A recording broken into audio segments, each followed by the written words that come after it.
এই যে সবে মেরাজ মুখস্থ করেছে ছোটকালে 27শে রজব, এটা তো একদম কনফার্ম মুখস্থ করা আছে, ঠিক কিনা? কিন্তু আপনি যে কোনো সিরাতের কিতাব পড়েন, নবী করিম সাল্লাল্লাহু আলাইহি ওয়াসাল্লাম মেরাজ হয়েছে এটা কোরআনে পাকেও আছে। সুবহানাল্লাযী আসরা বিআবদিহি লাইলাম মিনাল মাসজিদিল হারাম ইলাল মাসজিদিল আকসা আল্লাযী বারাকনা হাওলাহু লিনুরিয়াহু মিন আয়াতিনা। এরকম করে আল্লাহ তাআলা ইসরার কথা এই কোরআনে পাকে বলেছেন। লম্বা চূড়া হাদিস আছে তিনি কিভাবে বোরাকে করে গেছেন, কিভাবে ওনাকে সিনা চাক হয়েছে। মক্কা শরীফ থেকে রাতের বেলা প্রথমে গেছেন মসজিদে আকসা ফিলিস্তিন, সেখানে সমস্ত নবীদের রূহকে নিয়ে আসা হয়েছে এবং তাদের জামাতের ইমামতি তিনি করেছেন এবং আল্লাহ তাআলা প্রমাণ করে দিয়েছেন তিনি সমস্ত নবীদের নেতৃত্বের আসনে আছেন। সেখান থেকে জিবরাইল আলাইহিস সালাম বোরাকে করে ওনাকে আল্লাহ তাআলার আরশে আজিমের কাছাকাছি নিয়ে গেছেন। সিদরাতুল মুনতাহা, আল্লাহর আরশের কাছে যে শেষ বড়ই গাছ আছে, যে বড়ই গাছের মধ্যে আল্লাহর নূরের চমক জ্বলতে থাকে, সেখানে গিয়ে জিবরাইল আলাইহিস সালাম বলেছেন, হে মুহাম্মদ, আমার যাত্রা এখানেই শেষ, আমার আর যাওয়ার পারমিশন নেই, এবার আপনি এবং আপনার আল্লাহ কথাবার্তা হবে, অনেক সময় সেখানে থাকবেন। সেখানে দেখা সাক্ষাৎ, দেখা হয়েছে কি না দেখেন নাই এটা নিয়ে অনেক কথাবার্তা আছে। মা আয়েশা জিজ্ঞেস করলেন, ইয়া রাসূলুল্লাহ, আপনি কি আল্লাহকে দেখেছেন? একবার এক হাদিসে বললেন, রাআইতু নূরান, আমি নূর দেখেছি। আবার জিজ্ঞেস করলেন, আবার বললেন, আন্নাহু নূরুন ফাআইনা আরাহু, হুয়া নূরুন ফাআন্না আরাহু, তিনি তো নূর, ওনাকে দেখবো কেমনে? তাহলে একবার বলে নূর দেখেছি, আবার বলেন তিনি তো নূর, আমি ওনাকে দেখবো কেমনে? তা আল্লাহ তাআলার সঙ্গে ওনার সাক্ষাৎ হয়নি এইভাবে সরাসরি আল্লাহর অস্তিত্ব সহকারে, কিন্তু কথাবার্তা হয়েছে। আল্লাহ তাআলাকে তিনি দেখবেন কিয়ামতের দিনই, এটাই আল্লাহ তাআলার ডিসিশন। তো এরপরে ওখানে অনেক কথাবার্তা হওয়ার পরে আল্লাহ তাআলা ওনাকে জান্নাতের জাহান্নামের অনেক সিন দেখিয়েছেন, সেগুলো দুনিয়াতে তিনি বয়ান করেছেন। কিভাবে জান্নাতে কোন আমল করে লোকেরা জান্নাতে গিয়েছে, কোন কোন আমল করে লোকেরা জাহান্নামে গিয়েছে, সেগুলো আল্লাহ তাআলা ওনাকে দেখিয়েছেন। 5 ওয়াক্তে ফরজ নামাজ দিয়েছেন, 50 ওয়াক্ত ছিল, কমাতে কমাতে মুসা আলাইহিস সালামের পরামর্শ নিয়ে 5 ওয়াক্তে থেমে গেল। আল্লাহ তাআলা বলে দিলেন, লিখছিলাম তো 50 ওয়াক্ত দেবো, সওয়াব কমাবো না, ওয়াক্ত কমিয়ে দিয়েছি, সওয়াব কমাবো না। তোমার উম্মত 5 ওয়াক্ত পড়লে 50 ওয়াক্তে সওয়াব পেয়ে যাবে। এই উম্মতের এই 5 ওয়াক্ত নামাজের খবর নাই, সবে মেরাজের দিন মিরাজ করার খবর ঠিকই আছে। তো এখন এই যে এই ঘটনা ঘটলো মেরাজের, এটা সত্য ঘটনা এবং সশরীরে হয়েছে।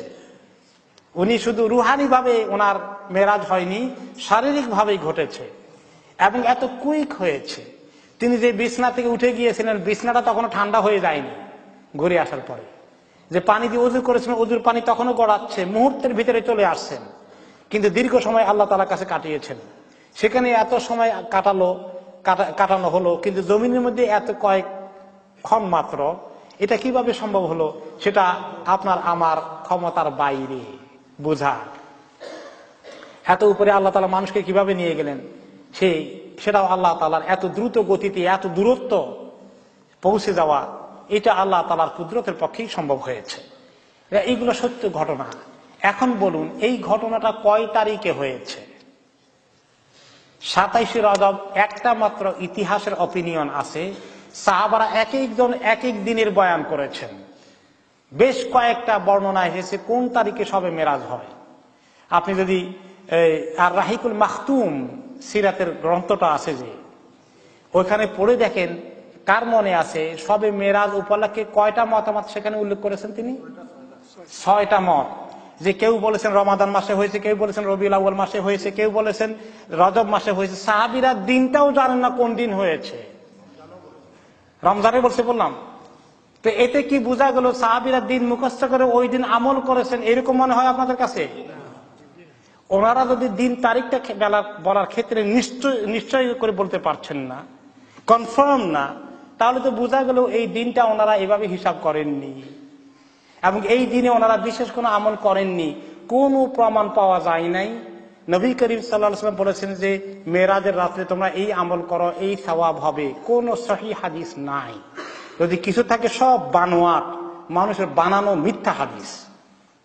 আবু বকর রাদিয়াল্লাহু আনহু সেই দিন কোনো ইবাদত করেন নাই, ওমর রাদিয়াল্লাহু তাআলা আনহু করেননি, ওসমান রাদিয়াল্লাহু আনহু করেননি, আলী রাদিয়াল্লাহু আনহু করেননি, ইমাম আবু হানিফা, ইমাম মালিক রাহমাতুল্লাহ আলাইহি কারো কাছ থেকে এই রাতের ইবাদতের উপরে কোনো হাদিস, কোনো ফিকহার মাসালা পাওয়া যায়নি। পরবর্তী পর্যায়ে যারা দুর্বল হাদিস নিয়ে বেশি আলোচনা করেন, কিছু কিছু লোক মানুষকে ফজিলত জোগাড় করার জন্য অনেক ফজিলতের হাদিস তৈরি করেছে, তারা এগুলোকে জোগাড় করেছে, এগুলোর সঙ্গে অনেক আমল যোগ করে দিয়েছে।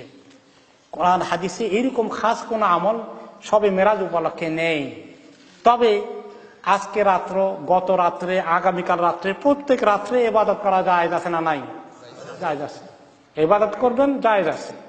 এবার এটা অন্যতম একটা রাত, মানে আর 10টা রাতের মতোই একটা রাত মনে করে ইবাদত করবেন, নো অবজেকশন।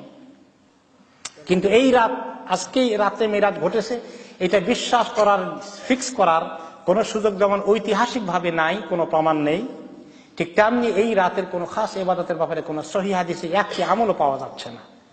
কিন্তু আপনি শুধু আজকে রাত্রে নয়, আপনি যে কোনো রাত্রেই সুযোগ পাইলে আল্লাহ তাআলার কাছে কিছু ইবাদত করবেন, তাসবিহ করবেন, জিকির করবেন, তাহাজ্জুদ পড়বেন, কোরআন তেলাওয়াত করবেন, এটা তো চমৎকার কথা। এটা কোনো রাত্রের ব্যাপারে আল্লাহর কোনো অবজেকশন নাই যে অমুক রাত্রে আমার ইবাদত করতে পারবে না, বরঞ্চ প্রত্যেক রাত্রেই আল্লাহ তাআলা আমাদের কাছে ইবাদতের জন্য অপেক্ষা করতে থাকেন। শেষ রাতে এসে ডাকতে থাকেন, তাহাজ্জুদের সময়, কে আসো, গুনাহ করেছে তওবা করতে চাও, আসো আমি মাফ করে দেব। কে আসো, কার কি হাজত আছে আমার কাছে চাও, আমি তোমাকে দিয়ে দেবো। আজকে রাত্রেও আল্লাহ তাআলা সেটা করবেন, আগামীকাল রাত্রেও করবেন। আমরা প্রত্যেক রাত্রেই কিছু কিছু ইবাদত করার জন্য আল্লাহ তাআলার কাছে তৌফিক চাই।